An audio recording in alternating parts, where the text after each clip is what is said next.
The types of relationships you have and the way you behave in those relationships.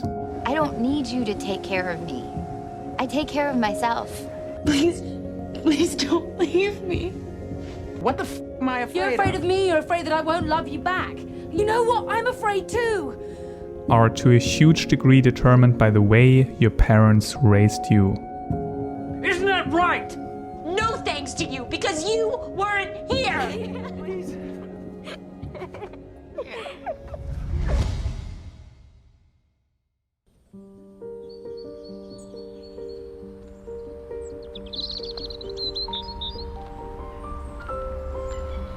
Your parents taught you how a close relationship is supposed to work. So in your childhood you learned how to love and you created your love style. In psychology we call this your attachment style, and this attachment style pervades into your adulthood and can explain why you sometimes struggle with love, why some partners are triggering you, and why you feel attracted to certain people. In this documentary you will learn about the 4 major attachment styles, how your specific childhood led to you adopting one of those styles, and how you can develop into a more mature and healthier partner. My name is Marco Sander, I'm a German psychologist, and I did more than 100 hours of additional research on attachment styles. So if you really want to learn how love works on a psychological level, then stick with me.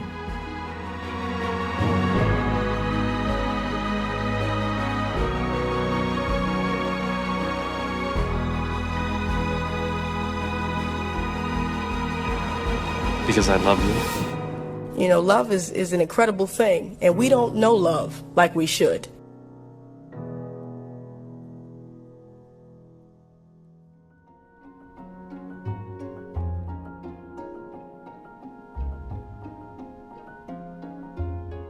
Now you can locate all 4 attachment styles in this graph, which is divided into low and high anxiety and low and high emotional avoidance. Around 50% of the population are more securely attached, and if you're securely attached, you find it relatively easy to get close to others. And on the one hand, you don't worry about depending on others, so you're fine with communicating also your pain and your emotions and your needs and desires, instead of becoming passive-aggressive. But also, you're fine with others depend on you. So this balance, you're also not afraid of being abandoned, you're not afraid of getting too close. This proximity distance topic, that's healthily resolved. You also know your boundaries, you can communicate them, but you're not overly emotional, and that's why you're fine being independent. But you're also not overly numb, so you're fine and actually you would like to get close to others, and that makes you even feel healthily well. What's interesting is that if you talk with a more securely attached person in a one-on-one setting and you go a little bit more deep, talk about their past relationships, their childhood, they can really connect to the good and the bad and also reflect on that. So they don't have this all or nothing thinking, my childhood was good, or all men are like that. They don't come to those kind of conclusions. They have a more nuanced thinking and they see reality as it is. And they can also allow themselves to attach and get closer to the pain that they're feeling. They can reflect on that. They don't have those overly rationalizations. They can really feel hurt and talk about that. They can also talk about the good things.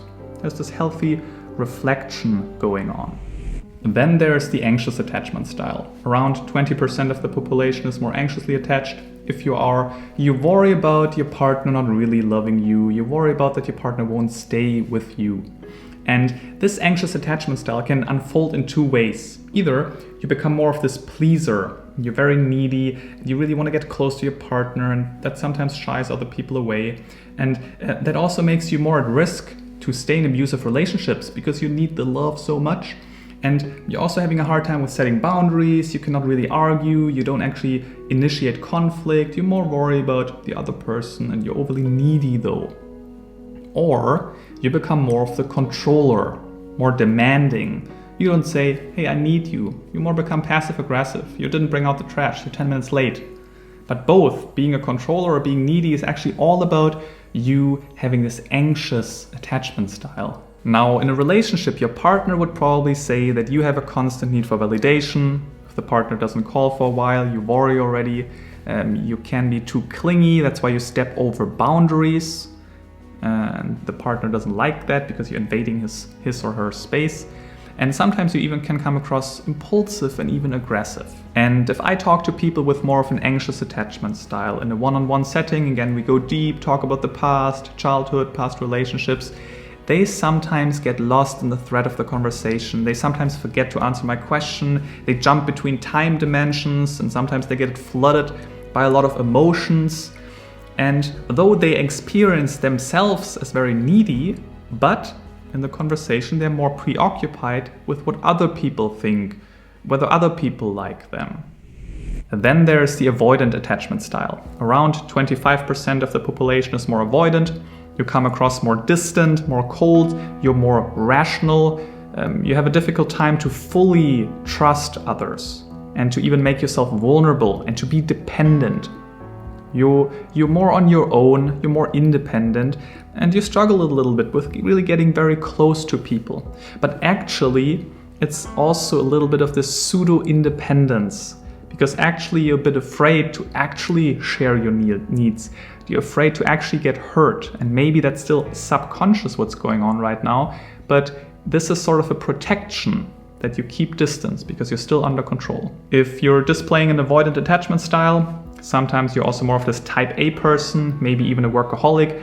You like working a lot because this relieves you from the need to really build an emotionally close relationship. In a relationship, your partner would probably say that you're not emotionally intimate enough and you don't open up enough. If I talk to people with more of an avoidant attachment style in one-on-one sessions and we go a bit more deeper, they often don't answer really my question. If I ask them about their emotions, how do you feel about that? They often talk about things. If we talk about relationships, they talk about things and activities that connects them, but they cannot really actually talk about their emotions because they even struggle to access those. They also display themselves as more undemanding and more modest. They don't need so much. They don't need so much love. They're fine with that. And also, they often idealize the past. For example, if I ask them about their parents, they just say, oh no, childhood was great. Maybe there was one or the other thing, but it was great. But if I ask them about actual examples, they struggle more to support this great childhood, for example, with actual storylines. And lastly, there's a combination out of anxious and avoidant. It is the anxious-avoidant attachment style. Only around 5% of the population are displaying this attachment style. On the one hand, you have this desire of intimacy and a vulnerable relationship. But on the other hand, you really don't want an intimate, vulnerable relationship. And that's a little bit of a paradox, but this is making it exactly very difficult sometimes to connect.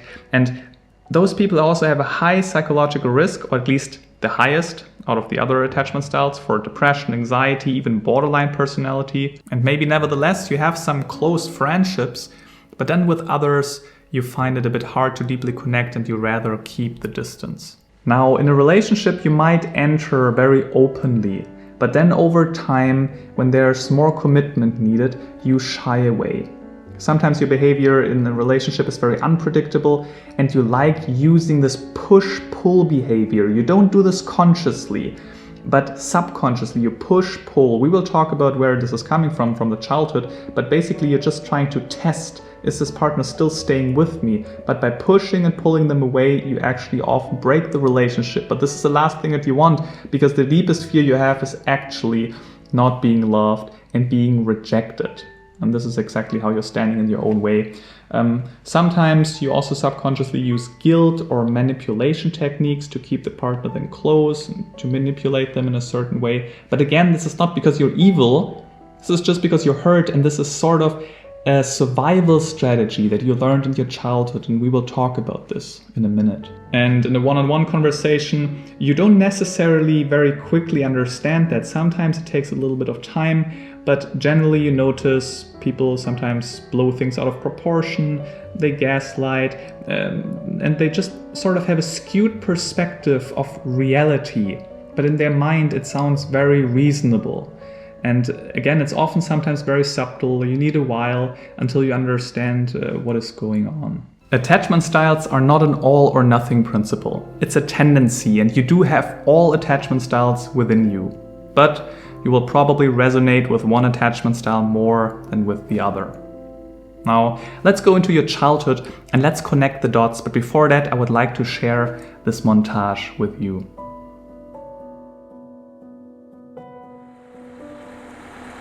I want to tell you I love you. I love you too, Daddy. I'll be right here when you get back. Who threw this away? Who threw this away? You threw it away? Why? It was empty. Empty. That look empty to you? Looks empty to me. Yeah, looks empty to me too. Mr. Hotshot, is it empty? You don't like me much, do you, Mason? That's okay, I don't like me either. You think that's fucking funny? Well, I never asked for your respect. Good for you, Damon. Because all I have is disappointment. You ain't gonna cry, are you? What did I tell you about crying? What did I tell you about crying in this house?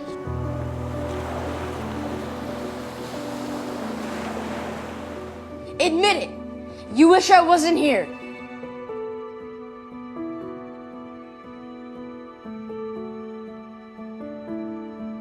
I'm sorry that you didn't get more of a childhood, man. He doesn't even know who you are. I'm his mother. You are my mother, too. I was 9! 9 and taking care of you. Taking care of all of us. I thought, how the hell am I supposed to raise this stupid kid on my own? This hyperactive little bat who keeps ruining my life. This is not about you. This is about us. And if you want to be part of this family and live in this house, then you will go upstairs. Did you love me or not? Answer me!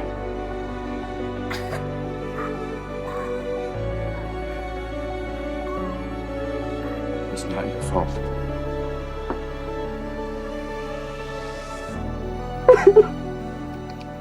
It's not your fault.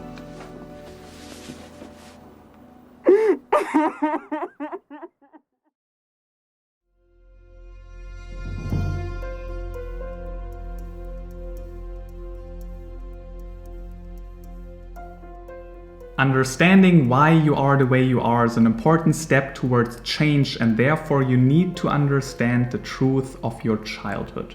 And what is often between people and understanding the truth of their childhood is their self-deception. And usually people deceive themselves in two ways. First, idealization. For example, Zach, he reflects on his father and he said, well, my father was often gone for months, but he was always there for the important events. He was always there for my birthday, been a great guy.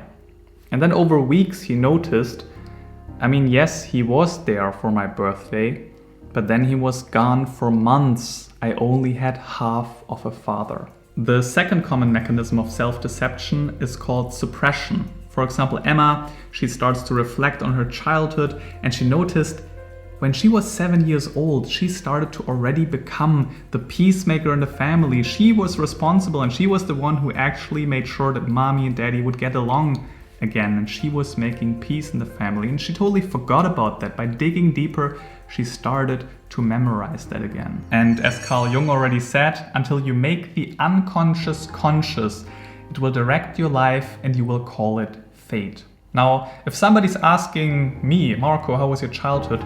I'll ask them, which one do you mean? Because there are parts of my childhood which has been great, even entire aspects of my childhood that have just been beautiful, but then there are also other aspects that just have not been okay.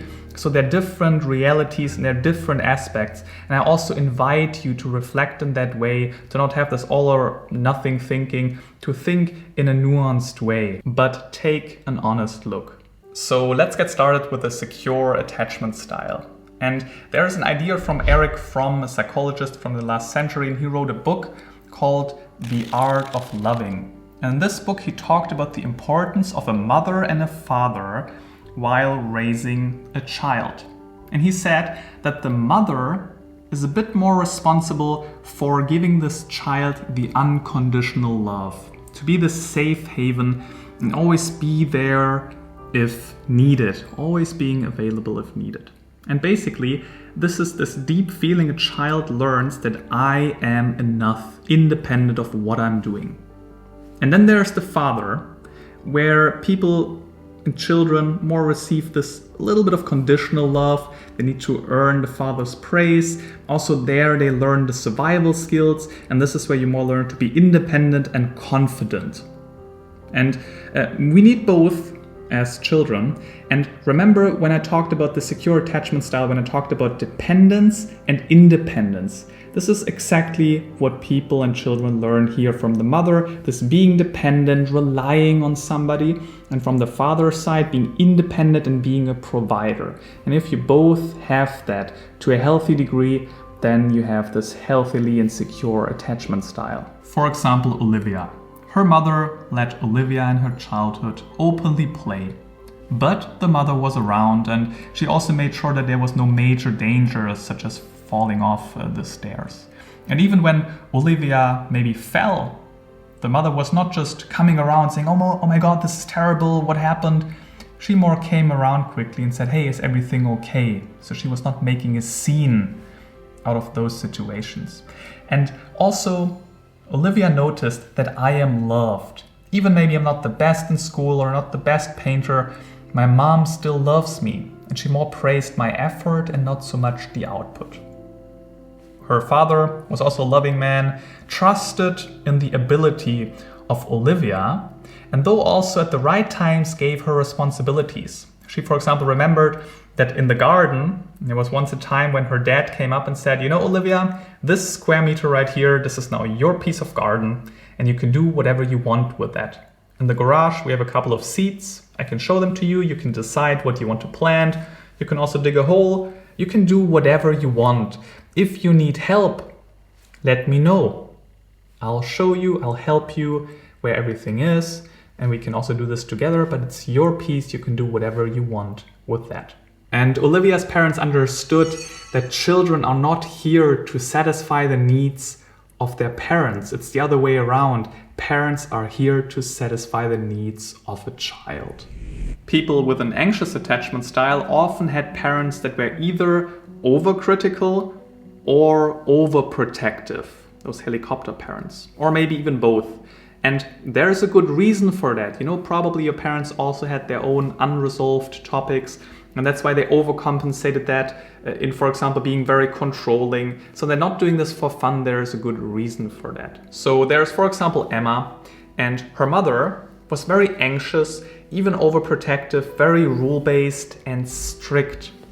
And again, her mother had nothing but good intentions, but still she was a little bit too much. And her father was a little bit of a narcissist, knew everything better, has been very overcritical in a sense. And nowadays, as a result, Emma never learned to be independent. That's why she often feels anxious, she often has this imposter syndrome. She also doesn't even really know what she wants because nobody asked her in her childhood. She always got feedback, always been criticized what to do. Nobody really asked her, hey, what do you want? She couldn't really develop the sense of autonomy. And she also needs constant feedback. If her boyfriend, for example, doesn't text her for a while, she gets a bit anxious. She thinks, oh, maybe something is wrong, because she's used and even addicted to having this constant feedback that everything is fine. She focuses a lot on the outer world and what others' opinions are. She often has this feeling of, oh, maybe I'm wrong, maybe I'm not good enough. And that's why she constantly needs the feedback that everything is fine. Now, Emma could also have developed a different type of attachment style, because it not only depends on the situation and the parents, it also depends on the interpretation of the child. There are often siblings that have been treated fairly similar, but still they develop different attachment styles. And also, there are also other additional factors involved, such as, do you have a lot of siblings? Are you the youngest, the oldest? How have you been treated differently? Maybe there are other relatives close by that also influence your attachment style. So there are a lot of different additional factors. Also, it depends on the interpretation of the child, how they perceive the world, and therefore what attachment style they're developing. So take all of that with a grain of salt. It's just a tendency, and it's more about stimulating your thought process to make sense of your own childhood. But in this example, Emma developed this anxious attachment style. If we now talk already a little bit about love, often we don't love what we need, we love what we're used to. So Emma, having this anxious attachment style, eventually could get together with a guy that also has this anxious attachment style.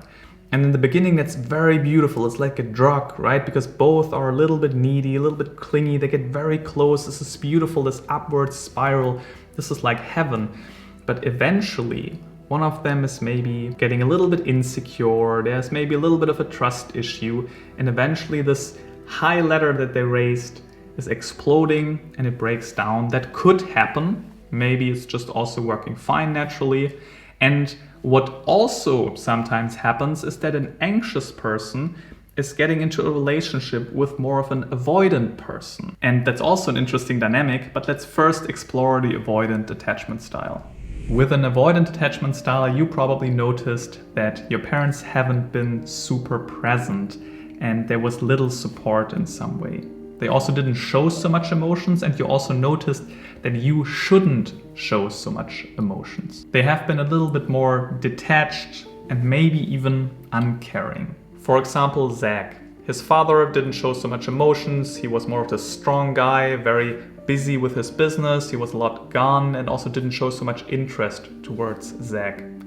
And his mother, she was more anxious and worrying, but not about Zach. She was more worrying about herself and the relationship to her husband. And Zach noticed that, and he emotionally supported his mother quite early on. He took on a lot of responsibilities, also emotionally, and that's called parentification. Because at this time, it actually should have been the other way around. His mother should take care of Zach, but it was actually now Zach taking care of his mother. And just because you experience this parentification doesn't mean that you're necessarily having an avoidant attachment style. It's just an example right now. So Zach grew up very fast. He put back his own needs. He even felt a little bit like a burden, so he didn't show a lot of emotions. He became avoidantly attached. And nowadays, Zach does not have a great sense of his own needs and who he is, because he couldn't really ask himself that. He was more suppressing that. And also, if somebody's getting too close, he doesn't really like that. He likes to push people a little bit away. He doesn't like to take care of them too much, just like he had to with his mother back then. And again, we don't love what we need, we love what we're used to. So Zach maybe gets into a relationship with a person that is also avoidantly attached. And that is going fine, but it's not a beautiful, deep, vulnerable relationship. Or maybe Zach gets actually together in a relationship with Emma, so with a more anxious person, which by the way also reminds him a little bit of his mother, and he's kind of used to that, so he kind of thinks that's how maybe love is supposed to be in a subconscious level. And that also works, this connection of avoidant and anxious attachment style. And here's why. Zach, on some level, actually feels quite happy about that because he's pushing Emma a little bit away, he's keeping the distance, but Emma is always coming back. And Zach actually likes that because he actually wants closeness, he actually wants somebody that truly loves him. And Emma even always coming back, even though he pushes her away, to some degree is to Zach's liking. And Emma, in a sense, also feels comfortable because her beliefs are constantly confirmed. Yes, I told you, I'm not loved, I'm always pushed away, and maybe that's to a sense also how love is supposed to be. But he's a great guy, he seems so independent and he seems so mature in some sense. And that's why eventually they stay together. Maybe this also just explodes because it's just escalating. You know, Emma's coming closer, Zach is always getting more and more into the distance because it's just too much for him. So he's going even more extreme. And while he's more withdrawing, Emma's coming more and more after him. Like, why do you run away? I want this close relationship. So at some point it's maybe escalating and they just break up. That's also possible. But maybe it's just also working out. But that's a common pattern where people also feel attracted to. And again, there are different outcomes possible. Maybe an avoidant person coming together, or anxious and anxious, or anxious and avoidant, or all kind of other combinations. But there are often tendencies, and there are often certain dynamics that are happening in those certain type of relationships. And lastly, there's the anxious-avoidant attachment style. Here, there are often disturbed family dynamics. There is sometimes even neglect, abuse, childhood trauma involved. There's some unpredictable and inconsistent behavior of the caregiver. Sometimes they act like that, sometimes they act like that. Or they maybe in some way have been loved by their mother in some regard. Also, there's probably some toxic relationship going on. But then the father denied them. There was some paradox and some disturbing dynamics quite often going on. For example, Noah. His father often crossed the boundaries, also in different ways. Sometimes he, for example, locked him in his room, so totally tight boundaries. Sometimes he just removed the door, so he could always see in Noah's room what he's doing. Very disturbing. Also, generally didn't show much interest and also ignored Noah quite a lot. And his mother was a narcissist. It was always about herself. She also drew Noah often into an alliance against the father. So there were those fights he suddenly was involved in, was quite nasty. And he often also experienced this parentification, needing to take care of himself quite early on because nobody else did. Nowadays, Noah often engages in this push-pull behavior. He's afraid if somebody's getting close to him that they will reject him again. So he's pushing people away first. Also, he is checking, are people still like me even if I push them away? That's where this push-pull behavior is coming from, this testing, do people really like me? The problem is that this becomes a self-fulfilling prophecy because not a lot of people want to deal with that, and that's why they withdraw. And then Noah confirms his belief that he's not love-worthy. He can also only expresses his needs indirectly, so not really talk about his honest needs and make himself vulnerable. And he feels easily rejected and then gets a bit childish, a bit angry, a bit demanding. So basically, he's not really capable to lead a trustworthy relationship because he's getting paranoid sooner or later. Alright, this was a short overview with a couple of examples. Take this as a fertilizer to reflect on your childhood. You'll need it for the next chapter.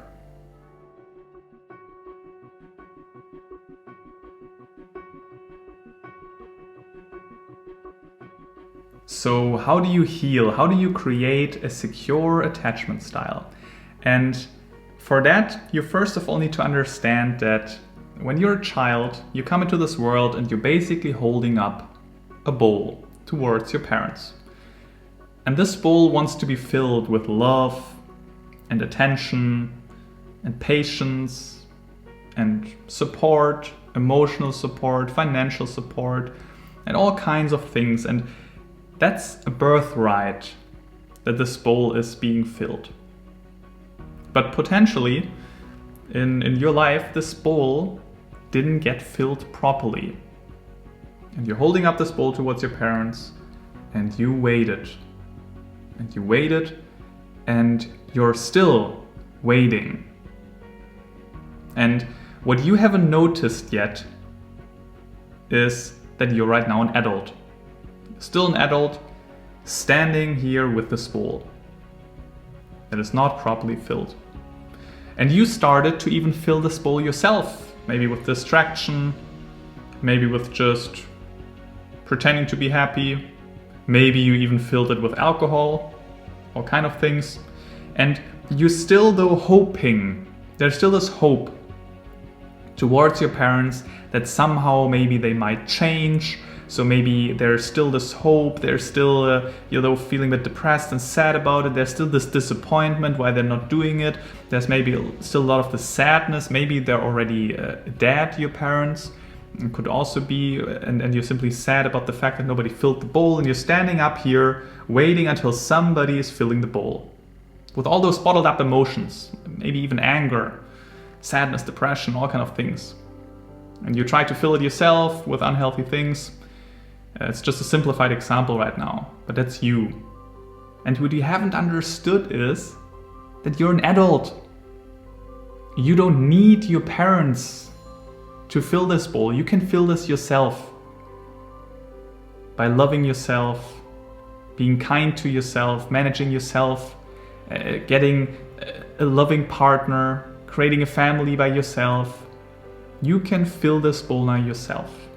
And that's what you first of all need to understand. You can take action and you can fill this bone. You don't need to fill anything unhealthy in here. You can fill this with love and attention and emotional support and financial support yourself. You can take care of yourself today. That's the very first step. And I would like to share 4 examples how you can overcome and heal your attachment style. Just take those 4 examples like books, and you walk through a library and you just pick whatever you like. What you don't like, you just leave it. The very first point is to make sense of your childhood. To a degree we did this already, and I want you to though dive deeper. Reflect on your childhood, think about this, let go of the suppression and idealization of your childhood and really understand what happened there. Make sense of that. Make sense of why you are the way you are. Oh, true, I do inhibit a lot of my aggression, and it makes sense because of my childhood. I always got punished if I stand up for my needs. If I'm also getting angry and I'm showing anger, then I could never show this, so I learned to suppress that. Makes sense. That's why probably it is that way. And I want you to do a lot of this work. Simply make sense of things. Why are things the way they are? People really underestimate how much is happening psychologically. It's like a digestive process. And maybe throughout this process, a lot of emotions come up, maybe sadness, maybe anxious thoughts, and maybe even anger. Often, anger is a good emotion. You know, depression is more about going back, sadness, and then anger is suddenly standing up for yourself. I don't accept that anymore. I want it different. So often, not always, but often anger is even a great emotion that is coming up throughout this process. But make sense of why the things are the way they are. Then you can also do some inner child work. The idea here is that you experienced some sort of trauma. Trauma is Greek and it simply means wound. So you experienced some emotional wound that you're still having, that haven't healed properly yet. And the idea of inner child work is that healing comes when you meet your wounded places with compassion. So you can do this with coaching, therapy, you can do this with visualizations, and you basically go back in time and you meet this little child that has been you. You can do this in different ways. For example, you have a visualization there, go back in time, talk to this little kid, give it a hug, and basically give love and compassion to that little child that experienced this emotional wound. That's also quite some work that I do with clients together, that we actually go through that. You know, we make first of all sense of it, then we do some inner child work. And that also is a process. You don't just do this once and then you just cry once and then it's fine. It's a process over weeks and sometimes even months. And that's, again, the emotional digestive process. Another interesting tool is confrontation. So I want you to face your fears. If you tend to be, for example, more anxiously attached, great. I challenge you to set your boundaries, to stand up for yourself, to share your needs, to create a hobby and start a hobby that you can do on your own. Do something on your own. Think about, what do I want? And how can I share this with other people around me? How can I share my boundaries and be authentic and not just please everybody else all the time? If you're more avoidantly attached, great. I challenge you to cultivate more of this emotional connection. Have eye contact with your partner. If your partner's crying, be there for them. Be close. Emotionally open up. You're feeling that you're distant with your emotions. Try to get a little closer emotionally. Be there. Don't try to push others away. Be comfortable with it. Confront yourself with that fear. If you tend to more have an anxious-avoidant attachment style, communicate your thoughts, communicate your feelings. And if you want to push away again before you pull again, stick it out, stay with it, be comfortable with it, and basically confront your own fears. That will also improve your attachment style and you slowly become more securely attached because you're learning, oh great, all that fear that I was having, that's actually not too reasonable. And I actually can stand up for myself and people still love me. I actually can come closer emotionally and people still love me and it's okay. I don't need to push people away before I pull them again. It will be fine. I am fine. And that's a so-called corrective experience. And you notice, oh great, I don't need to be like that. I don't need to be afraid of that. And that calms you down and it makes you more securely attached. And this idea of a corrective experience also applies to the last point, which is a relationship. Have a healthy relationship. I know not everybody is securely attached. You don't need to fully find a person that is 100% securely attached. Not sure whether this even exists, but have a relationship in where you feel like you can be yourself and your partner evokes more of the secure attachment style within you. And you can openly talk about issues and things. You can reflect together on a relationship. You can share thoughts and fears. And you basically learn there is somebody that sticks with me. There is somebody that loves me. And that is a corrective experience as well. Because all that trauma is coming from the fear of not being loved, fear of not being good enough. And then there's somebody who shows, because he's still there, he still loves you, that you are being loved. And that again also calms you down, that heals your emotional wounds. And you learn, I am fine. And that makes you over time more securely attached. Now, what you don't want to do is you don't want to prove your father wrong, you don't want to prove your mother wrong. This idea of, I just need to be successful and prove them wrong, or I need to do this and then I prove something to my parents and then they will see this is not going to work. If you have this fantasy, it's fine, but keep it as a fantasy and notice that you're having this fantasy. That's a very risky bet. First of all, you need to prove something. Maybe you need to become successful. Great. When, first of all, will you be successful? What's the definition of that? And will you even be at this point? That's a risky bet. And if you give full proof that you are good enough in some way, will your parents accept that?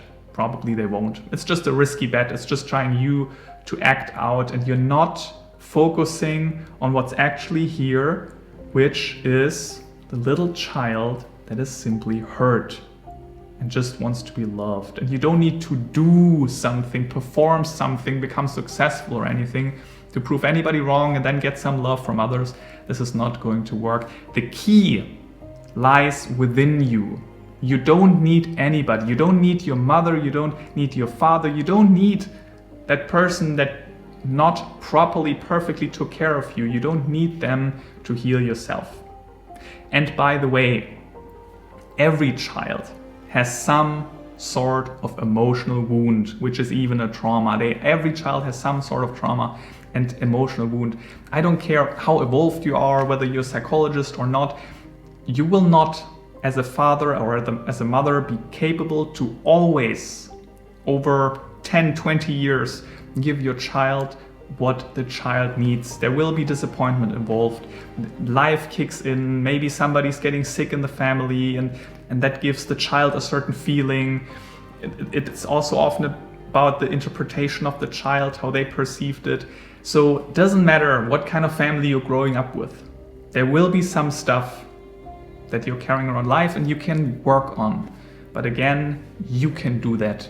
And you don't need other people to heal. I mean, yes, it's helpful, of course, to have a loving relationship, to have loving people around you, to even have a great relationship with your parents. That's very helpful, and to a degree we need that, but you're not dependent on this one person that you need to prove, or one person that can finally give you that love and then you're good enough.